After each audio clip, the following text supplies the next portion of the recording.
Let's talk Bible prophecy, because the Bible is 25%, some say up to 30% prophecy.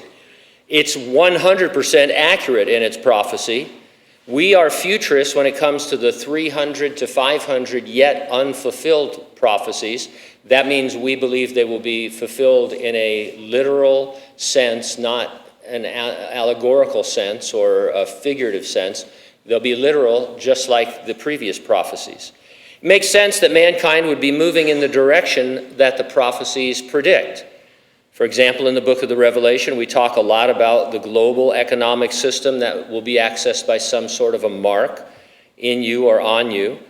We look around at our world today and you see multiple technologies that could be, I emphasize could, that could be the mark of the beast in terms of how you would conduct commerce on a global scale.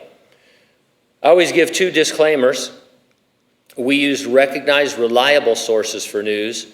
Sensationalism about the future is always detrimental to preaching the gospel.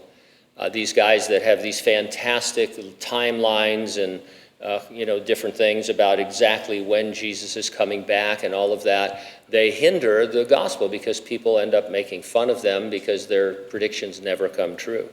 Whenever somebody says, oh, Jesus is coming on July 4th, and I know that he's not. In one sense, because they're just making that up. So we look for reliable sources, and we're never saying the things we report are the actual fulfillment of the prophecies, only that they're the things you'd expect.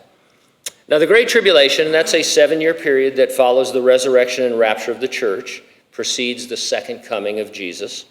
It has a lot of different names in the Bible. We like the name Jeremiah gave it. He called it the time of Jacob's trouble, Jacob meaning Israel, because it captures the sense of what the tribulation is really about, and that is for God to bring his chosen nation, Israel, to faith in his son, Jesus Christ. And we read at the end of the tribulation, all Israel will be saved. The government will be global, and it will be totalitarian. The Antichrist will be in charge. We therefore expect government would be moving in the direction of global totalitarian control of its citizens. Now, even a few years ago, you would have thought, well, that's never going to happen.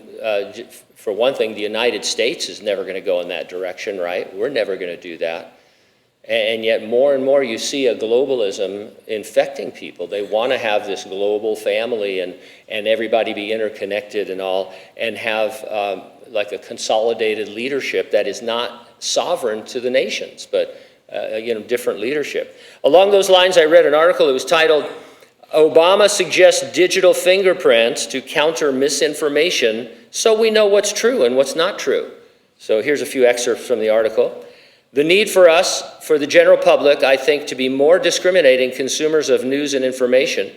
The need for us to, over time, develop technologies to create watermarks or digital fingerprints so we know what is true and what is not true, he said. Obama went on to say that today many consumers are only viewing information from sources they are predisposed to agree with and will likely believe what they see.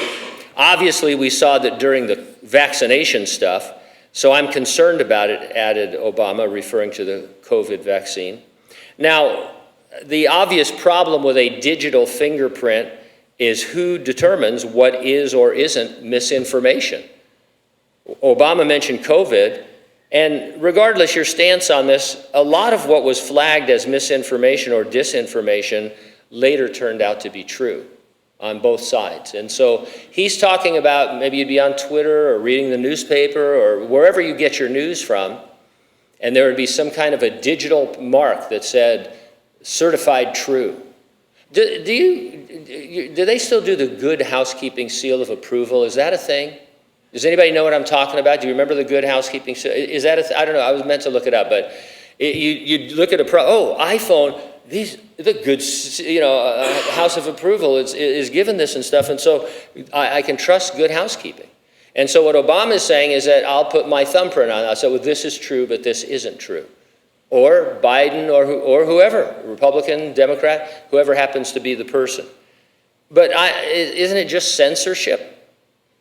Is the government telling you what to believe and how to think? In a companion article, I learned that there is something called the Disinformation Governance Board. It's part of the Department of Homeland Security. They are accused of declaring misinformation and disinformation based on politics and not facts.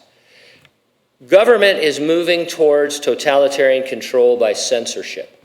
That's just what's happening. It's not a right-wing or a left-wing observation. It's just what is actually happening.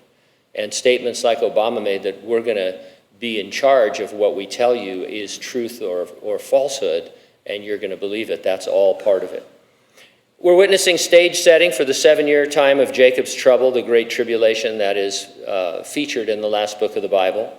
We're not going to be on earth during that terrible time of trouble because the Lord said that he would come and resurrect the dead in Christ and then rapture living believers, and we would be taken up into heaven with him while the tribulation happens on the earth.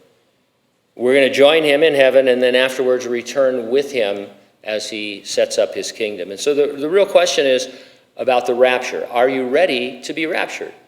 If not, get ready and stay ready. Keep looking up. Ready or not, Jesus is coming.